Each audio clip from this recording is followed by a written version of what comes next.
आपका एक जुनून था कि अपना नहीं, दूसरों का उजाला करें? जी, इसका मतलब ये है कि देखिए इंसान को जो सैटिस्फैक्शन होती है ना वो ज़िंदगी में सबसे ज़रूरी होती है।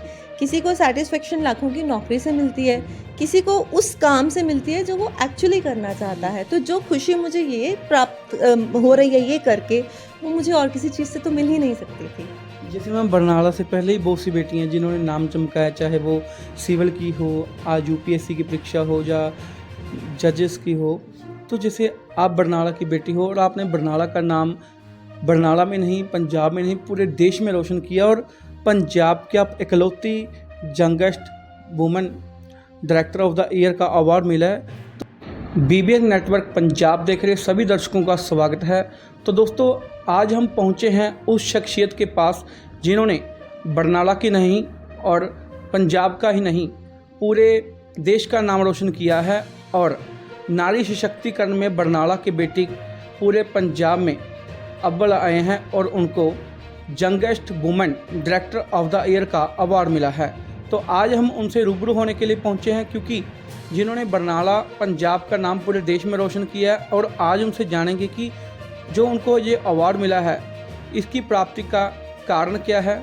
अगर श्रेय की बात करें तो इसका श्रेय किसको जाता है और ये अवार्ड किन लोगों को मिलता है और अब तक कितने लोगों को मिल चुका है। तो हमारे साथ आज डॉक्टर प्रियंका शर्मा जी मौजूद हैं जिनसे हम बात करेंगे। मैम, बीबीएन नेटवर्क पंजाब की तरफ से हम आपका स्वागत करेंगे। जी, थैंक यू वेरी मच। सबसे पहले तो I would like to thank you कि आप लोग आए यहाँ पर to know about the details of the award.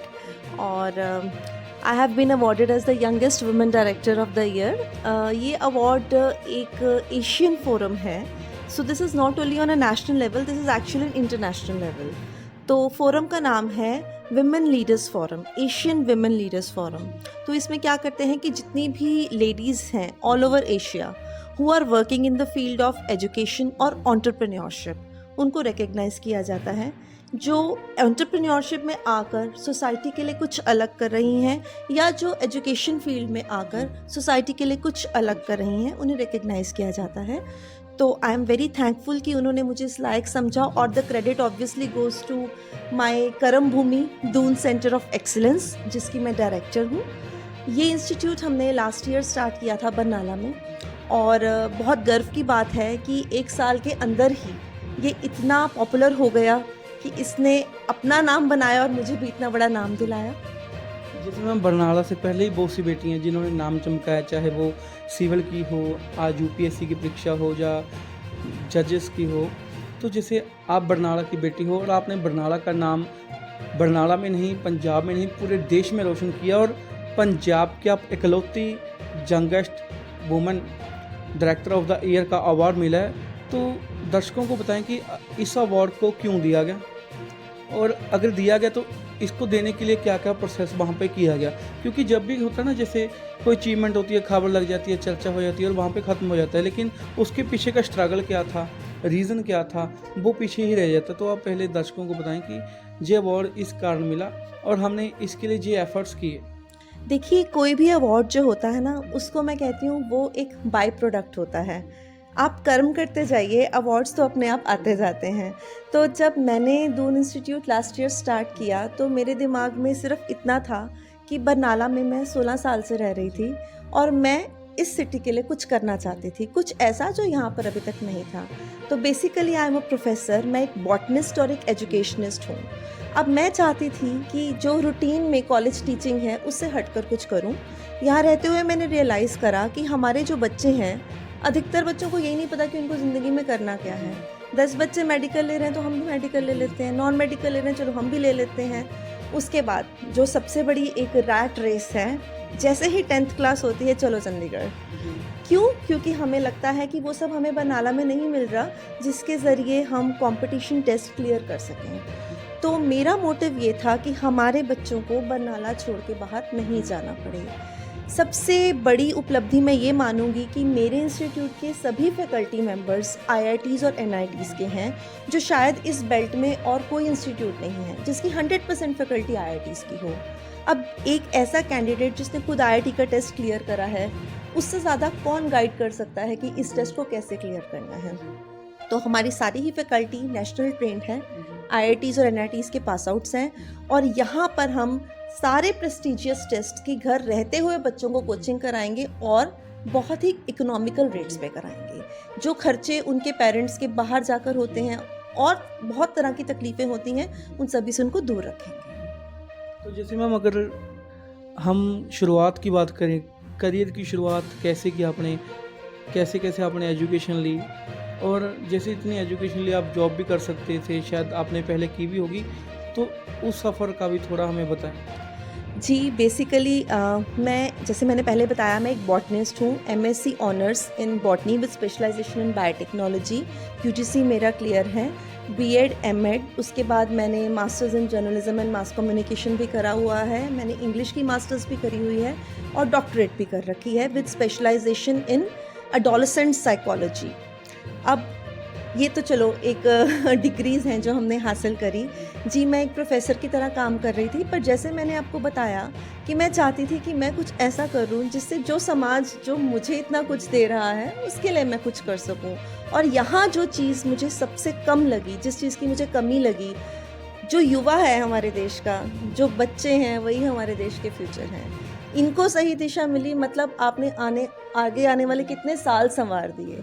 तो इसी चीज़ को दिमाग में रखते हुए मैंने इस इंस्टीट्यूट को स्थापित करने का सोचा। मैम हम ये चीज़ कह सकते हैं कि आपने अपना भविष्य दांव पर लगाकर दूसरे के भविष्य को उज्जवल बनाने के लिए एक प्रण लिया, क्योंकि जैसे आपने डबल PhD की है, जहाँ पे हमने डबल मास्टर्स तो बहुत देखी हैं, पर आपने तो PhD ही डबल कर रखी है। तो अगर बात करें तो एक अच्छा पैकेज मिल सकता था, तो लाखों में पैकेज मिल सकता था साल का, है ना, तो आप एक अच्छी जॉब भी कर सकते थे, लेकिन आपने उन सबको एक तरफ रख के बच्चों के भविष्य को उज्जवल बनाने का प्रण लिया। तो हम कह सकते हैं कि अपना भविष्य दांव पर लगाकर आपका एक जुनून था कि अपना नहीं, दूसरों का उज्जवल करें। जी, भविष्य दांव पर बिल्कुल नहीं लगाया, मैं तो बहुत सेफ प्ले कर रही हूँ।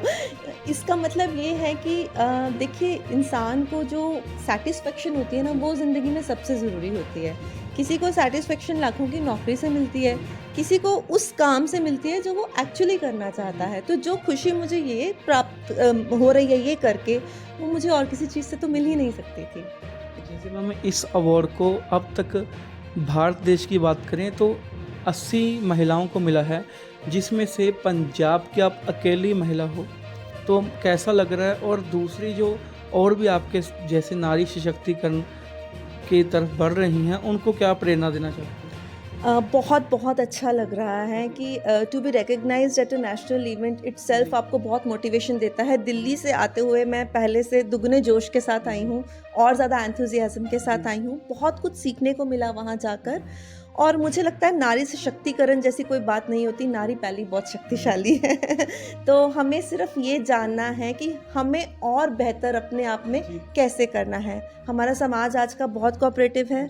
मुझे कभी ऐसा फील नहीं हुआ कि मुझे नारी होते हुए कुछ अलग एफर्ट करना पड़ रहा है। I am very thankful to my family, my husband for that. और नारी हो या पुरुष हो, अपने दिल की सुनिए, अपने पैशंस को फॉलो कीजिए, और सबसे बड़ी बात, अगर आपके पास कुछ है तो समाज को देके जाइए। वैसे मैं पीछे देख रहा हूँ लोगो लगा है, इसका नाम ही वैसे आपने ऐसा रखा है, धून भर दे जुआ में जुनून, है ना।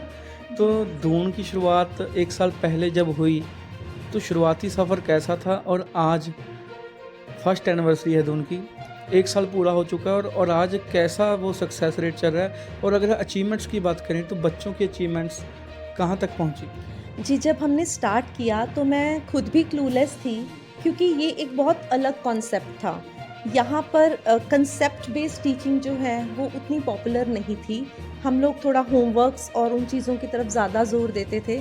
तो मैं भी ज़्यादा श्योर नहीं थी कि मैं कितनी जल्दी इस चीज़ को आगे ले जा पाऊँगी, लेकिन by the grace of God इस टाइम मेरे पास बेस्टेस्ट ऑफ स्टूडेंट्स हैं बरनाला के। तो 1 साल के अंदर ही हमने, अगर हम रिज़ल्ट्स की बात करें तो जितने भी मेरे पास बच्चे हैं अपने अपने स्कूल्स में, तो वो टॉप कर ही रहे हैं। ओलंपियाड्स, स्टेट लेवल मैथ्स की जो रैंक 1 होल्डर हैं हमारी स्टूडेंट है, zonal level science rank 1, English rank 1, दोनों मेरे स्टूडेंट्स हैं। मैथ्स जोनल रैंक 1 मेरे स्टूडेंट हैं। लास्ट ईयर हमारे पास 4 ही बच्चे थे जो मेरे पास कुछ 8-9 महीने के लिए आए थे। तो उनमें से 2 जेई के थ्रू थापर में जा चुके हैं और 1 IIT धनबाद में जा चुकी हैं। नीट की भी हमारे पास 2 कैंडिडेट्स थी, एक अब्रॉड जाने वाली हैं और जो दूसरी हैं उनकी काउंसलिंग चल रही है और बहुत जल्द ही शायद उनकी एमबीबीएस की सीट भी कंफर्म हो जाएगी। जैसे आपने बताया कि नीट के लिए एक ही बच्चा आया था और वो भी सक्सेस होकर चला गया, तो मतलब ऐसा कैसे पॉसिबल हो सकता है? मतलब एक ही वो आदमी बच्चा आया और उसने भी यहाँ पे आके सक्सेस हासिल की। देखिए, मैं इसका श्रेय उस कैंडिडेट को ही दूँगी, ये मेरी किस्मत कह लीजिए कि वो जो बच्चा आया वो अच्छा था। टीचर कोई भी बुरा नहीं होता, हर टीचर अपनी तरफ से मेहनत करता है, सभी करते आए हैं। तो हाँ, हमें फ्रूट्स मिल गए उसके बहुत जल्दी, ये उस बच्चे की कैपेबिलिटी है और हमारा लक है।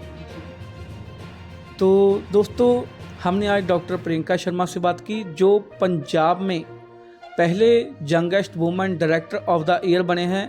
क्योंकि जैसे इन्होंने डबल पीएचडी कर रखी है, अगर हम बात करें तो लाखों का पैकेज मिल सकता है, लेकिन एक अंदर जुनून है और सबसे बड़ा शब्द इन्होंने इस्तेमाल किया सेटिस्फैक्शन। क्योंकि कोई भी काम कर लो, जब तक आप सेटिस्फाई नहीं हो तो वहाँ पर कुछ भी सेटिस्फाई नहीं होता। तो मैम ने अपनी सेटिस्फैक्शन के लिए सब कुछ एक तरफ रख के सोचा कि जो उनको पता ही नहीं कि 10th के बाद करना क्या है, अगर हमने बैचलर्स लेनी है तो बैचलर्स करनी किस लिए, किस मॉड्यूल में करनी है, तो उनको एक मार्गदर्शन करने के लिए, उनका भविष्य उज्जवल बनाने के लिए इन्होंने ये कदम उठाया। और इस कदम का नतीजा आप देख सकते हो कि पंजाब में ये पहली youngest women director of the year का अवार्ड लेकर, जहां आज पंजाब की बेटी बनकर पंजाब का नाम रोशन किया, और बरनाला की बेटी तो ये हैं ही हैं और पूरे देश में इन्होंने अपना नाम चमकाया है। तो आज हमने वीबीएन नेटवर्क पंजाब के साथ से इनसे विशेष वार्तालाप की और हमें भी इसको दिखाने का सौभाग्य मिला, क्योंकि इस तरह की जो चीज़ें हैं अक्सर पीछे रह जाती हैं, क्योंकि समाज को अच्छा दिखाने वाली चीज़ें कहीं ना कहीं छूट जाती हैं। तो हमारा वीबीएन नेटवर्क पंजाब की तरफ से यही मकसद रहेगा कि हम इस तरह की इंस्पायरेशन, मोटिवेशनल और जो समाज में कुछ अच्छा कर रहे हैं उसको आगे लेके आएँ। तो इन्हीं शब्दों के साथ आपसे लेता हूँ अलविदा, आपका सोनू उपल।